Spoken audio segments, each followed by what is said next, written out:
Way back in 2007, a two-man team started prototyping a game that wouldn't release for nearly 15 years. I first saw the title back at Xbox's E3 2019 show, and the unique look had my attention immediately.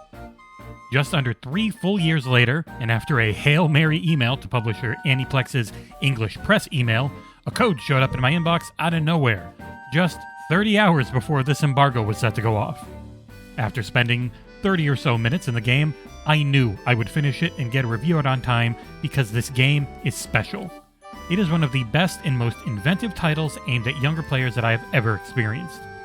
The incredible art style, mixed with the photo scans of the real-world playsets they created, results in a truly spectacular-looking 1.8 gigabyte large game. This is the XboxEra review of RPG Time: The Legend of Wright.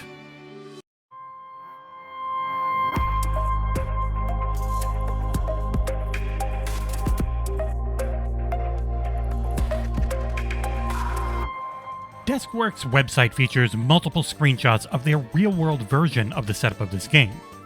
RPG Time: The Legend of Wright's premise is that you are playing a board game with the world's most prepared and inventive schoolboy. If he's voicing a character, he always has a little headpiece with their face on it ready to go.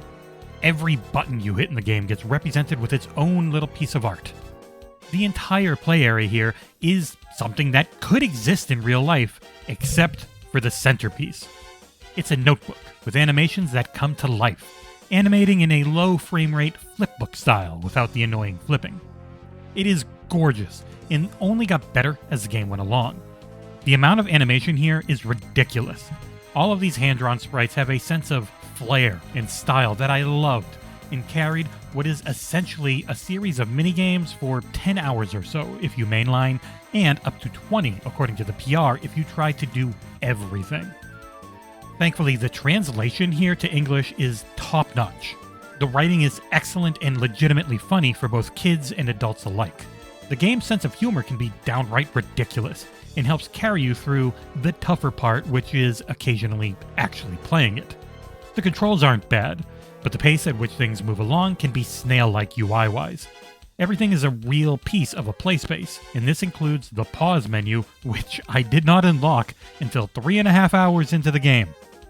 And there is a ton of dialogue here, and getting through it, even if you mash the button to skip, still takes longer than I would like. Everything's very deliberate feeling, including death or failure. If you die, the pages of the notebook turn for a few seconds, then you'll mash A to get back up, then turn the pages again. After that, you get some dialogue about being back up, and it all takes about 20 or 30 seconds, you get to try again. It's cute the first few times, but playing it nonstop for a day for this review, it grew tiring rather quickly. Back to the story. You begin as the titular Wright, a hero trying to thwart the Demon King Death God and save the Princess of Light and her kingdom. Along your way, you'll meet a bevy of human, animal, and demon characters alike, and either work with or against them through a series of uniformly excellent minigames. The main battle mechanic is a turn-based flick-of-the-right stick sword swipe, though there are a few times where you're platform combating or platform traversing. And there's so much variety overall that there is no way I could ever get through it all in less than 5,000 words.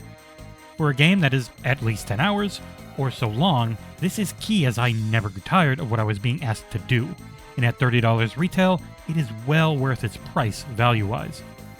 The only other negative I have is the music, which, while very well made, is a bit too circusy. It can be quite tinny and energetic, and occasionally felt in the way a bit. My wife was sitting near me while playing, and I could see the look of annoyance on her face when a particularly shrill tune was playing for minutes on end.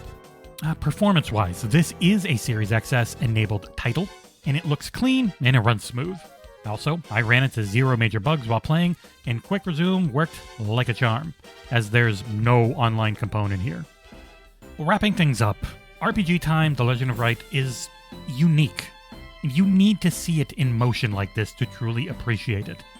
Both graphically and setup-wise, I'm not sure I've played something like it before on an Xbox system. It is definitely aimed at kids, but even as a grumpy old man who is turning 40 this year, I loved my time playing through the campaign. Few games have this incredible of an imagination behind them, and I cannot wait to see what developer Deathworks comes out with next.